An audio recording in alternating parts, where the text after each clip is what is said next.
بسم اللہ الرحمن الرحیم۔ تفسیر ہدایت القرآن جلد 1 سورۃ آل عمران، ریکارڈنگ نمبر 20، صفحہ نمبر 479۔ بسم اللہ الرحمن الرحیم۔ وَلَقَدْ نَصَرَكُمُ اللَّهُ بِبَدْرٍ وَأَنْتُمْ أَذِلَّةٌ فَاتَّقُوا اللَّهَ لَعَلَّكُمْ تَشْكُرُونَ إِذْ تَقُولُ لِلْمُؤْمِنِينَ أَلَنْ يَكْفِيَكُمْ أَنْ يُمِدَّكُمْ رَبُّكُمْ بِثَلَاثَةِ آلَافٍ مِّنَ الْمَلَائِكَةِ مُنْزَلِينَ بَلَىٰ إِن تَصْبِرُوا وَتَتَّقُوا وَيَأْتُوكُم مِّن فَوْرِهِمْ هَٰذَا يُمْدِدْكُمْ رَبُّكُم بِخَمْسَةِ آلَافٍ مِّنَ الْمَلَائِكَةِ مُسَوِّمِينَ وَمَا جَعَلَهُ اللَّهُ إِلَّا بُشْرَىٰ لَكُمْ وَلِتَطْمَئِنَّ قُلُوبُكُم بِهِ وَمَا النَّصْرُ إِلَّا مِنْ عِندِ اللَّهِ الْعَزِيزِ الْحَكِيمِ لِيَقْطَعَ طَرَفًا مِّنَ الَّذِينَ كَفَرُوا أَوْ يَكْبِتَهُمْ فَيَنقَلِبُوا خَائِبِينَ لَيْسَ لَكَ مِنَ الْأَمْرِ شَيْءٌ أَوْ يَتُوبَ عَلَيْهِمْ أَوْ يُعَذِّبَهُمْ فَإِنَّهُمْ ظَالِمُونَ وَلِلَّهِ مَا فِي السَّمَاوَاتِ وَمَا فِي الْأَرْضِ يَغْفِرُ لِمَن يَشَاءُ وَيُعَذِّبُ مَن يَشَاءُ وَاللَّهُ غَفُورٌ رَحِيمٌ۔ آیات مبارکہ کا لفظی ترجمہ سماعت کیجیے۔ وَلَقَدْ نَصَرَكُمُ اللَّهُ بِبَدْرٍ وَأَنْتُمْ أَذِلَّةٌ، اور البتہ تحقیق مدد کی تمہاری اللہ نے بدر میں، درا حالے کہ تم بے حیثیت کمزور تھے۔ فَاتَّقُوا اللَّهَ لَعَلَّكُمْ تَشْكُرُونَ، پس ڈرو اللہ سے تاکہ تم شکر بجا لاؤ۔ اِذْ تَقُولُ لِلْمُؤْمِنِينَ أَلَنْ يَكْفِيَكُمْ أَنْ يُمِدَّكُمْ رَبُّكُمْ بِثَلَاثَةِ آلَافٍ مِّنَ الْمَلَائِكَةِ مُنْزَلِينَ، یاد کرو جب کہہ رہے تھے آپ صلی اللہ علیہ وسلم مسلمانوں سے، کیا ہرگز کافی نہیں تمہارے لیے یہ بات کہ مدد کریں تمہارے پروردگار 3000 فرشتوں سے اتارے ہوئے بَلَىٰ إِن تَصْبِرُوا وَتَتَّقُوا وَيَأْتُوكُم مِّن فَوْرِهِمْ هَٰذَا يُمْدِدْكُمْ رَبُّكُم بِخَمْسَةِ آلَافٍ مِّنَ الْمَلَائِكَةِ مُسَوِّمِينَ، کیوں نہیں اگر صبر کرو گے تم اور احتیاط رکھو، اور آئیں گے وہ تم پر فی الفور اسی وقت، تو مدد کریں گے تمہارے پروردگار 5000 فرشتوں سے، نشان مقرر کرنے والے، وردی پہنے ہوئے۔ وَمَا جَعَلَهُ اللَّهُ إِلَّا بُشْرَىٰ لَكُمْ وَلِتَطْمَئِنَّ قُلُوبُكُم بِهِ وَمَا النَّصْرُ إِلَّا مِنْ عِندِ اللَّهِ الْعَزِيزِ الْحَكِيمِ، اور نہیں بنایا اس مدد کو اللہ نے مگر خوشخبری تمہارے لیے، اور تاکہ مطمئن ہو جائیں تمہارے دل اس مدد کی وجہ سے، اور نہیں ہے مدد مگر اللہ کی طرف سے، زبردست بڑے حکمت والے ہیں۔ لِيَقْطَعَ طَرَفًا مِّنَ الَّذِينَ كَفَرُوا أَوْ يَكْبِتَهُمْ فَيَنقَلِبُوا خَائِبِينَ، تاکہ کاٹ دیں وہ ایک حصہ ان لوگوں کا جنہوں نے انکار کیا، یا ذلیل کریں ان کو، پس پلٹ جائیں وہ نامراد ہو کر۔ فَيَنقَلِبُوا خَائِبِينَ لَيْسَ لَكَ مِنَ الْأَمْرِ شَيْءٌ أَوْ يَتُوبَ عَلَيْهِمْ أَوْ يُعَذِّبَهُمْ فَإِنَّهُمْ ظَالِمُونَ، نہیں اختیار ہے آپ کو معاملہ میں کچھ بھی، یا توجہ فرمائیں وہ ان پر، یا سزا دیں ان کو، بے شک وہ اپنا نقصان کرنے والے، اور اللہ کے لیے ہے جو کچھ آسمانوں میں ہے۔ وَلِلَّهِ مَا فِي السَّمَاوَاتِ وَمَا فِي الْأَرْضِ يَغْفِرُ لِمَن يَشَاءُ وَيُعَذِّبُ مَن يَشَاءُ وَاللَّهُ غَفُورٌ رَحِيمٌ، اور اللہ کے لیے ہے جو کچھ آسمانوں میں ہے اور جو کچھ زمین میں ہے، بخشتے ہیں جسے چاہتے ہیں اور سزا دیتے ہیں جسے چاہتے ہیں، اور اللہ تعالیٰ بڑے بخشنے والے، بڑے رحم فرمانے والے ہیں۔ مختصر ترکیب سماعت کیجیے۔ اذلۃ ذلیل کی جمع ہے، کمزور، بے سر و سامان، بے حیثیت، نرم دل۔ منزل اسم مفعول اتارے ہوئے، یعنی آسمانی فرشتے، ملأ الاعلیٰ، فوراً فی الفور، ابھی ہاتھ کے ہاتھ، فار الماء پانی کا ابلنا، زور سے نکلنا۔ مسوم اسم فاعل، تسویم خاص نشان لگانا، وردی پہن کر آنے والے۔ کبتاً ذلیل و رسوا کرنا۔ غزوہ بدر میں صورتحال نازک تھی، مگر اللہ کی مدد آئی اور مسلمانوں کا ہاتھ اونچا ہوا تو یہود منافقین کو بہت برا لگا۔ اب ان تمسسکم حسنۃ تسؤہم کو مثال بیان فرماتے ہیں۔ یہ مثال ایک آیت میں ہے، آگے مثال کے متعلقات ہیں، یہ قرآن کریم کا اسلوب ہے، اس لیے دوسری آیت کے شروع میں اذ ہے اور اس سے پہلے اذکر پوشیدہ ہے، تاکہ اس کو مستقل حیثیت حاصل ہو جائے۔ بدر کی جنگ اسلام کی پہلی جنگ تھی، اس وقت تک مسلمانوں کی عالم واقعہ میں کوئی نمایاں حیثیت نہیں تھی، وہ بحیثیت قوم کسی شمار قطار میں نہیں تھے، اور سامان جنگ بھی کوئی خاص نہیں تھا، 2 گھوڑے اور 70 اونٹ تھے جن پر باری باری سوار ہوتے تھے، اور چونکہ کسی مسلح فوج سے لڑنا پیش نظر نہیں تھا، ابو سفیان کے قافلہ کا تعاقب کرنا تھا، اس لیے جو لوگ وقت پر جمع ہو گئے ان کو ساتھ لے لیا، جن کی تعداد کم و بیش 313 تھی۔ دوسری طرف 1000 آدمی پورے ساز و سامان کے ساتھ اپنا تجارتی قافلہ بچانے کے لیے مکہ سے نکلے تھے۔ ابو جہل لشکر کا کمانڈر ان چیف تھا۔ لشکر کرفر سامان طرب و عائش کے ساتھ اور گانے بجانے والی عورتوں اور تبلوں کے ساتھ اکڑتا اتراتا روانہ ہوا تھا۔ بدر میں پہلے پہنچ گیا تھا اور اس نے پانی کے چشمہ پر قبضہ کر لیا تھا، مناسب جگہوں کو اپنے لیے چھانٹ لیا تھا۔ جب مسلمان بدر میں پہنچے تو ان کو پانی ملا نہ مناسب جگہ، ریتلا میدان تھا جہاں چلنا بھی دشوار تھا، پیر دھنس رہے تھے، مگر اللہ نے بارش بھیجی جس سے ریت جم گئی اور مسلمانوں نے چھوٹے چھوٹے حوض بنا کر پانی جمع کر لیا۔ پھر جنگ شروع ہوئی، پہلے انفرادی مقابلہ ہوا، پھر گھمسان کی لڑائی شروع ہوئی اور نبی صلی اللہ علیہ وسلم نے ایک مٹی لے کر مشرکین کی طرف پھینکی۔ مشرکین میں سے کوئی نہ بچا جس کی آنکھ، ناک اور منہ میں وہ مٹی نہ پہنچی ہو۔ مشت خاک پھینکنا تھا کہ کفار کا لشکر سراسیمہ ہو گیا۔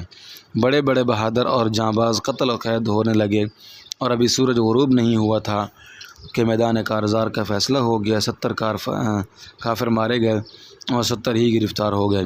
اسی غزوہ میں اللہ تعالیٰ نے فرشتوں کی کمک بھیجی، پہلے 1000 پھر 2000 اور پھر 2000، کل 5000 فرشتے مسلمانوں کی امداد کے لیے اترے۔ یہ فرشتے کفار کو نظر آئے جس سے ان پر دھاگ بیٹھی۔ صحابہ کو یہ فرشتے عام طور پر نظر نہیں آئے، مگر فرشتوں کا اس جنگ میں نازل ہونا اور مسلمانوں کے ساتھ ان کا قتال کرنا آیت قرآنیہ اور احادیث نبویہ سے صراحتاً ثابت ہے، جس میں کسی شک و شبہ کی گنجائش نہیں۔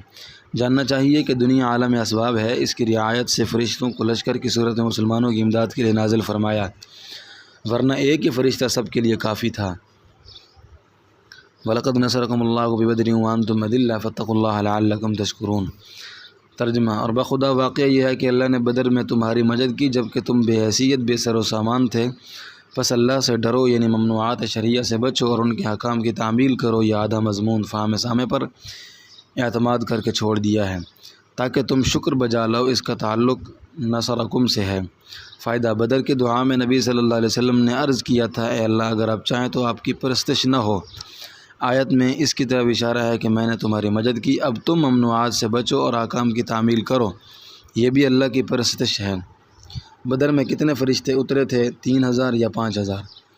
بدر میں کتنے فرشتے اترے تھے؟ 3000 یا 5؟ بلکہ سورۃ الانفال آیت 9 میں ہے، وہ وقت یاد کرو جب تم اپنے رب سے فریاد کر رہے تھے، پس اللہ تعالیٰ نے تمہاری سن لی کہ تمہاری 1000 فرشتوں سے مدد کروں گا جو سلسلہ وار آئیں گے، اور اللہ تعالیٰ نے یہ امداد ماض اس لیے بھیجی تھی کہ وہ تمہارے لیے بشارت بنے اور اس سے تمہارے دلوں کو قرار آئے، اور نصرت تو اللہ ہی کی طرف سے ہے جو زبردست حکمت والے ہیں۔ اس آیت میں 1000 فرشتوں کا ذکر ہے اور یہ آیت بھی غزوہ بدر کے بارے میں ہے، اس لیے سوال پیدا ہوتا ہے کہ بدر میں کتنے فرشتے آئے تھے؟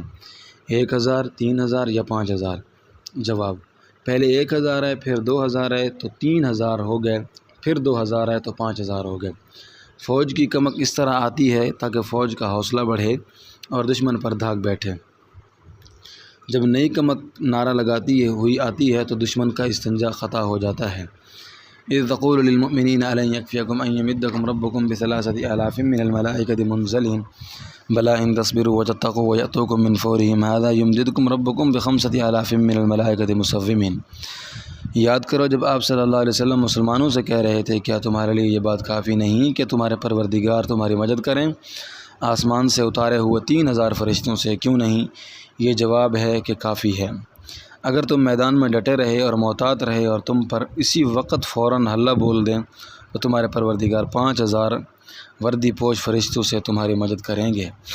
فائدہ: آسمان سے اتارے ہوئے یعنی بڑے درجہ کے فرشتے ملائے اعلیٰ، ورنہ جو فرشتے زمین پر موجود تھے ملائے سافل، ان سے بھی یہ کام لیا جا سکتا تھا۔ بیان القرآن: فرشتے جب امداد کے لیے آتے ہیں تو کیا کام کرتے ہیں؟ فرشتے جب امداد کے لیے آتے ہیں تو کیا کام کرتے ہیں؟ باقاعدہ جنگ میں حصہ لیتے ہیں یا پشت پناہی کرتے ہیں؟ جواب: فرشتے جب بھی کسی جنگ میں نازل ہوتے ہیں تو لڑتے نہیں، لڑنا انسانوں کا کام ہے۔ فرشتے دلوں میں نیک جذبات ابھارتے ہیں، ہمت بندھاتے ہیں، مجاہدین کے مقاموں میں کمک پہنچاتے ہیں۔ جیسے کسی مجاہد نے بم پھینکا، اس کا نشانہ غلط ہو سکتا تھا، فرشتہ اس بم کو صحیح جگہ گراتا ہے۔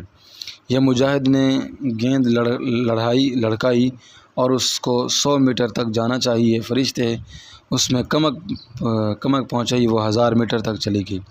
فرشتے جنگ میں اس طرح کا تعاون کرتے ہیں، اور بدر کی جنگ میں فرشتوں کے لڑنے کی جو روایات ہیں ان کی صورت بھی یہی ہوئی تھی۔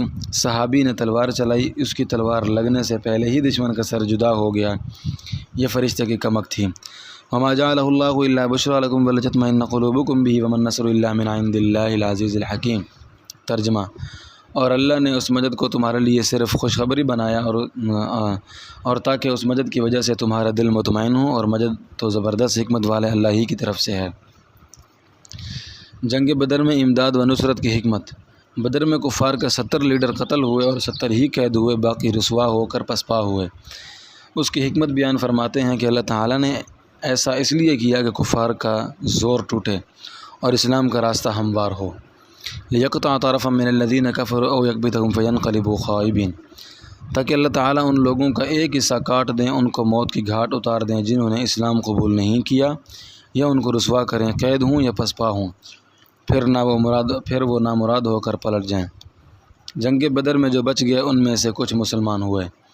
زمین و آسمان میں اختیار سارا اللہ کا ہے، اور جس کو مناسب ہوگا ایمان کی توفیق دیں گے، اور جسے چاہیں گے کفر کی سزا میں پکڑ لیں گے۔ ہدایت میں رسولوں کا کوئی دخل نہیں، ہدایت و گمراہی صرف اللہ ہی کے ہاتھ میں ہے۔ اس میں اشارہ ہے کہ زندہ بچ جانے والوں کو ممکن ہے اللہ ہدایت دے دیں، پس جو مقتول ہوئے ان میں بھی اللہ کی حکمت تھی، اور جن کو بچا لیا ان میں بھی حکمت ہے۔ لیس لک من الامر شیء او یتوب علیہم او یعذبہم فانہم ظالمون وللہ ما فی السماوات وما فی الارض یغفر لمن یشاء ویعذب من یشاء واللہ غفور الرحیم۔ ترجمہ: آپ صلی اللہ علیہ وسلم کے معاملہ میں کچھ اختیار نہیں، یا تو اللہ تعالیٰ ان کی طرف توجہ فرمائیں گے یا ان کو سزا دیں گے، اس لیے کہ وہ ظالم مشرک کافر ہیں، اور اللہ ہی کے لیے ہیں جو چیزیں آسمانوں میں ہیں اور جو چیزیں زمین میں ہیں۔ بخشیں گے جسے چاہیں گے اور سزا دیں گے جسے چاہیں گے، اور اللہ بڑے بخشنے والے بڑے رحم فرمانے والے ہیں۔ سوال: آیت کریمہ لیس لک من الامر شیء کس واقعہ میں نازل ہوئی ہے؟ روایات میں اختلاف ہے۔ کس روایت میں ہے کہ جب نبی صلی اللہ علیہ وسلم غزوہ احد میں زخمی ہوئے تو زبان مبارک سے نکلا، وہ قوم کیسے فلاح پائے گی جس نے اپنے نبی کا چہرہ زخمی کر دیا، جو ان کو اللہ کی طرف بلا رہا ہے، پس یہ آیت نازل ہوئی۔ اور کسی روایت میں ہے کہ جب بیر معونہ کے واقعہ میں کفار نے 70 قراء کو شہید کیا تو آپ صلی اللہ علیہ وسلم نے 1 ماہ تک قنوت نازلہ پڑھا، پھر یہ آیت نازل ہوئی۔ آپ صلی اللہ علیہ وسلم نے بد دعا بند کر دی، اور بخاری شریف حدیث 4099 میں ہے کہ آپ نے 3 شخصوں کے لیے بد دعا کی تو یہ آیت نازل ہوئی۔ پس آیت کا واقعی شان نزول کیا ہے؟ جواب: یہ اختلاف کچھ زیادہ اہمیت نہیں رکھتا، کیونکہ صحابہ ہر احتمالی صورت کے لیے انذرت فی قضاء استعمال کرتے تھے، جیسا کہ حضرت شاہ ولی اللہ صاحب محدث دہلوی رحمہ اللہ نے الفوظ الکبیر فی اصول تفسیر میں بیان کیا ہے۔ البتہ حقیقی شان نزول غزوہ بدر ہے، اسی سیاق میں یہ آیت آئی ہے۔ اس میں اشارہ ہے کہ دشمن خواہ کتنا ہی نقصان پہنچائے، داعی کے لیے یہ زیبا نہیں کہ اس کے لیے بد دعا کرے، ممکن ہے اللہ تعالیٰ اس کو ہدایت دے کر بخش دیں۔ واللہ اعلم بالصواب۔